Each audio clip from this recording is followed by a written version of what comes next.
I am Queen Esther, but I want to tell you my story because it's been very painful. I lost my father and my mother when I was very young. So my cousin, Mordecai, adopted me.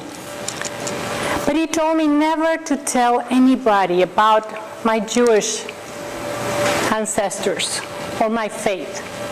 So I had to keep it inside of me. It was difficult.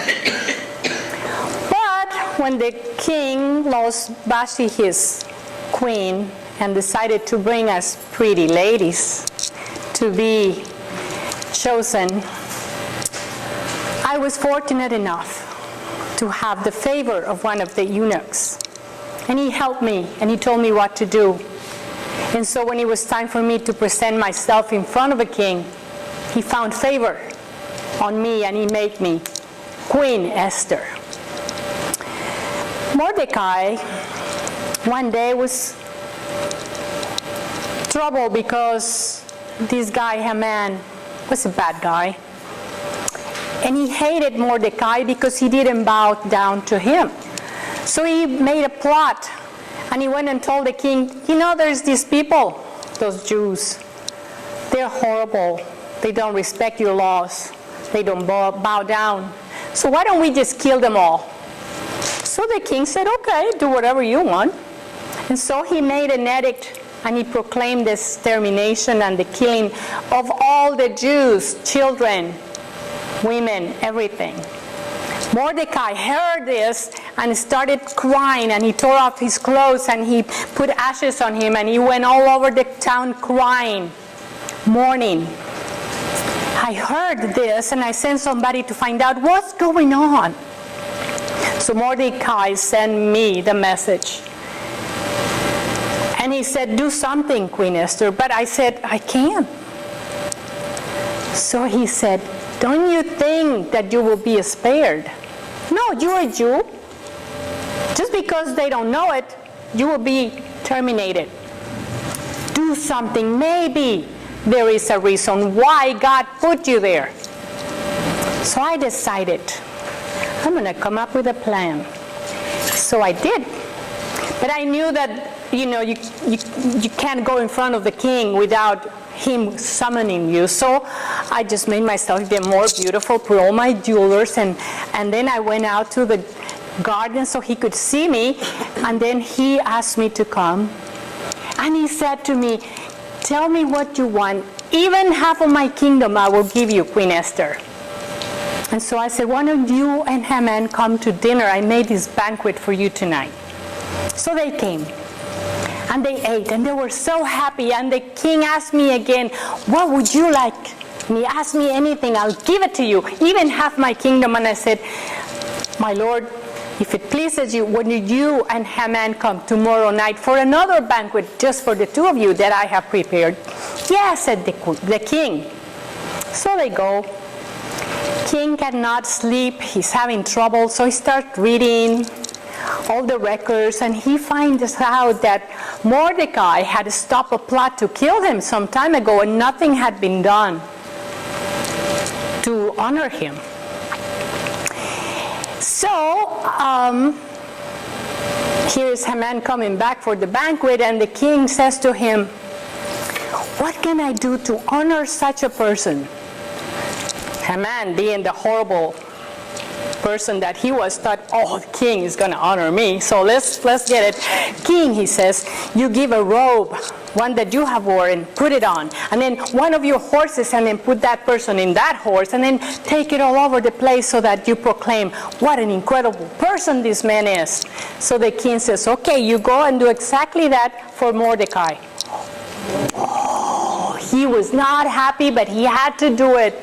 And then when he went home, he told his wife, can you believe what this king did to me with this stupid Mordecai? What can I do? Ah!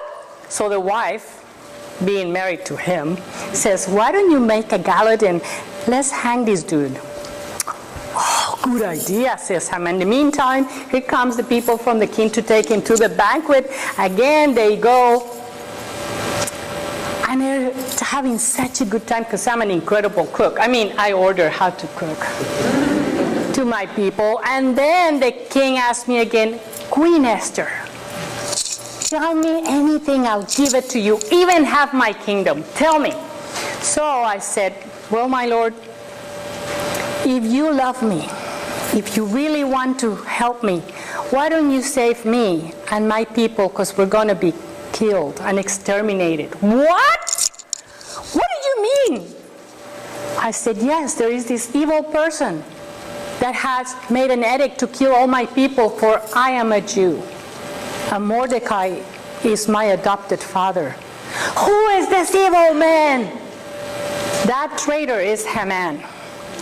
Whoa, the king says. He's so mad, he leaves the place, and stupid Haman comes to like, please, don't do it.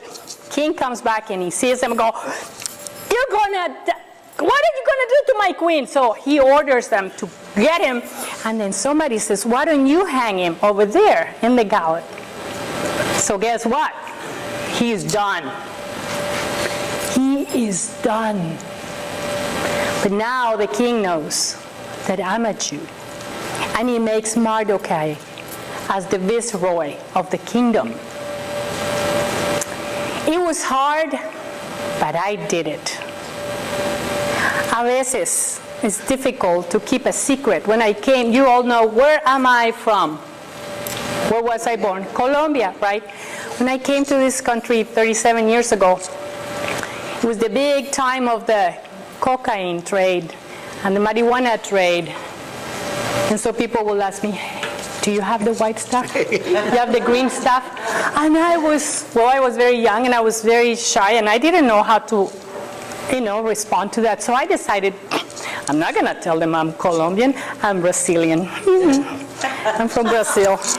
So one day I'm filling out my car and he comes this man and starts talking to me and he asks me, where are you from? I go, Brazil. And he goes, oh, como vai?